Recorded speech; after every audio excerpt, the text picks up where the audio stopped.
Well, I did complete all the videos for this part 2, and then I had a Windows update and lost all the files. So me showing you how I did things has all gone. So what I'll have to do is explain what I have done. Okay, we have the elevator here, which is a trailing edge. I put a horn onto there. You need to leave a gap of 60mm to allow for this clevis here to travel. Okay, and this comes through, and I've made an allowance for the rudder there. Now this I'm losing the will to speak English. This tube here for the snake, I have my measuring tool with me, and that is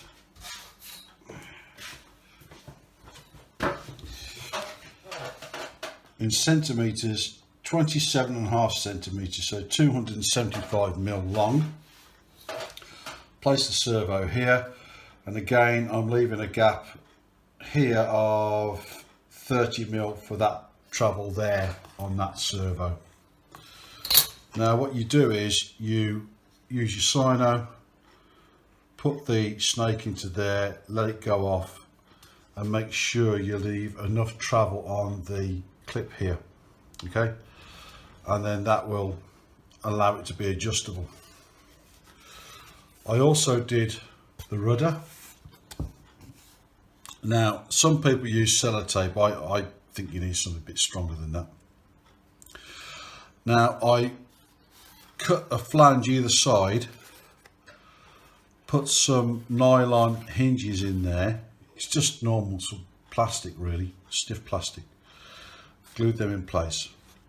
Put the horn on, the same as I did before, allowing for enough travel there for that to move.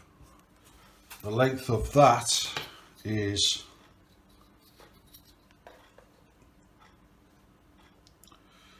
25.5 centimetres, 250mm. And again, allowing enough travel for this snake to go in here. And when you're putting your clevis on, make sure you're leaving enough clearance for adjustments there. So that's the rudder side. That's the elevator side. Okay. I have put a carbon rod in here. This is a 5mm tubular rod, the full length, or almost the full length of the fuselage. That is solid.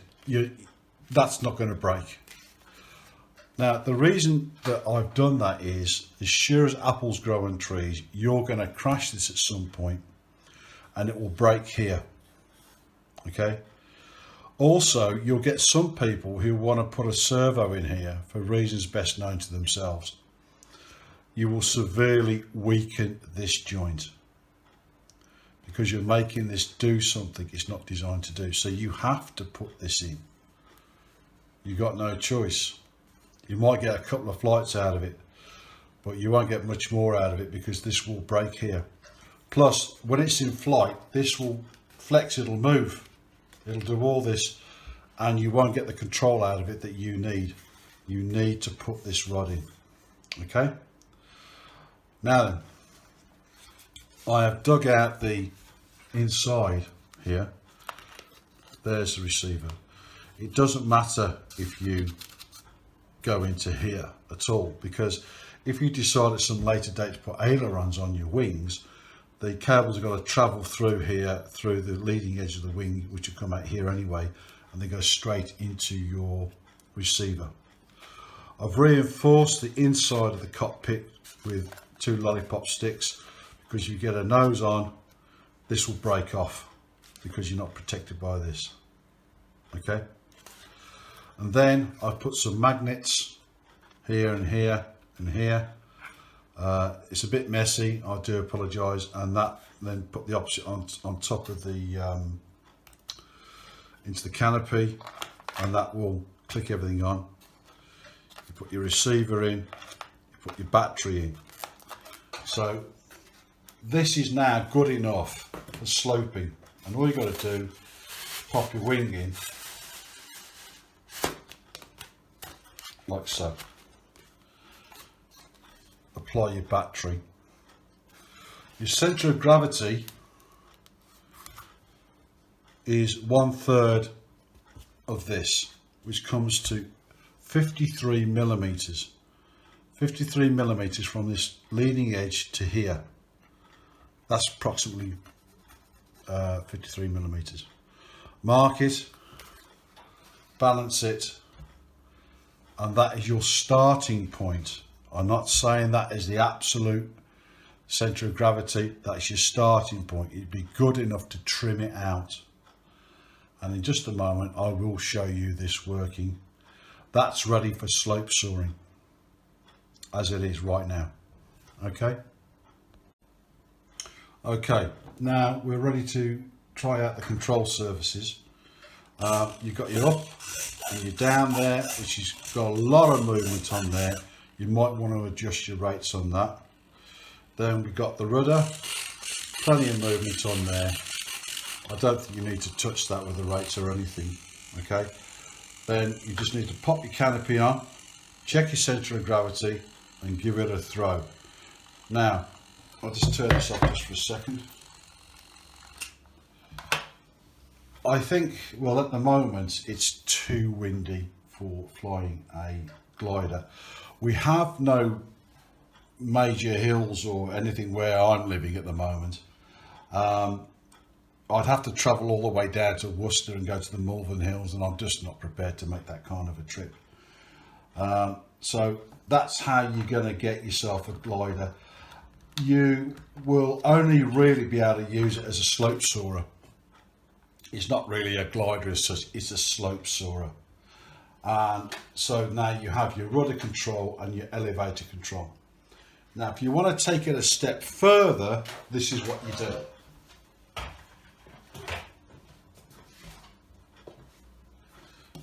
Now this is what I prepared earlier. This is powered by a 2200 kV motor. I've shown you in part one where to get all these bits from. Cut off the nose to a point, I would say 1 centimetre or 10 millimeters from this edge here. Make yourself a plywood firewall to mount the motor onto. Drill a hole through there which comes through here. That then goes through your ESC. This is a 30 amp ESC. And then this then goes into the battery. You're going to need ailerons. I highly recommend you make these into an aileron control rather than a rudder control. You're going to get so much more control.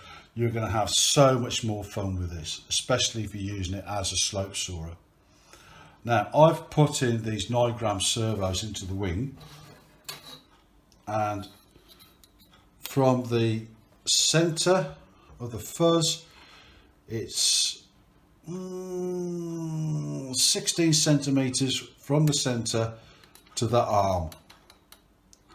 From the leading edge it's 25 millimetres, so 2.5 centimetres from the leading edge. Cut them in there, so 2.5 centimetres from there, and where the servo arm goes it's 16 centimetres. You then cut out your aileron. Cut, just using your knife, just cut, don't take anything out, just cut into it there. Your cable will come through there. It'll come through to the front of the leading edge, comes out here and into your receiver, and you just use a Y lead to connect both of these servos together. Use a straight rod with a clevis to your control horn, which I would suggest you put into the middle of the aileron, and that will give you complete control. This particular one I don't normally use the rudder, so I haven't bothered with it. Otherwise it's exactly the same as the other one. to take out the dihedral, some people will cut a line here. You don't need to cut that line. All you need to do is get yourself some kitchen towel, get it wet on the bottom, get it wet on the top, and use an iron, just a normal household iron, warm up this part here, and then physically bend it. It won't break, don't worry, it's quite strong. Just physically bend it and heat it and bend it, heat it and bend it. It takes quite a long time until you get it flat. Then leave some books on top of it, yeah, and leave it, and it'll stay straight like this. And that's how you get that dihedral out, which then allows you to give a full length for the aileron, which is what I've done. This makes it highly aerobatic.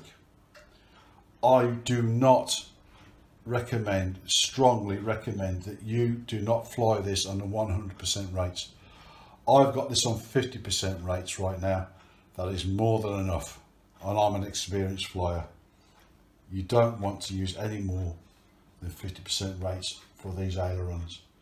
You can use 100% rates for your elevator, no problem at all. But if you do use 100% rates on here and you're not an experienced flyer, this will crash. I guarantee it become uncontrollable. So then all you have to do then is put your radio in, put your canopy on. Now, to finish off, you need to put a carbon rod almost the full length of the wing, making sure you're going past the dihedral joint here to keep that dihedral straight, okay? You're putting a lot of stress on this wing. This will take care of all that stress. Same size as this, it's a 5mm tube, and that will get you a fully aerobatic slope soarer.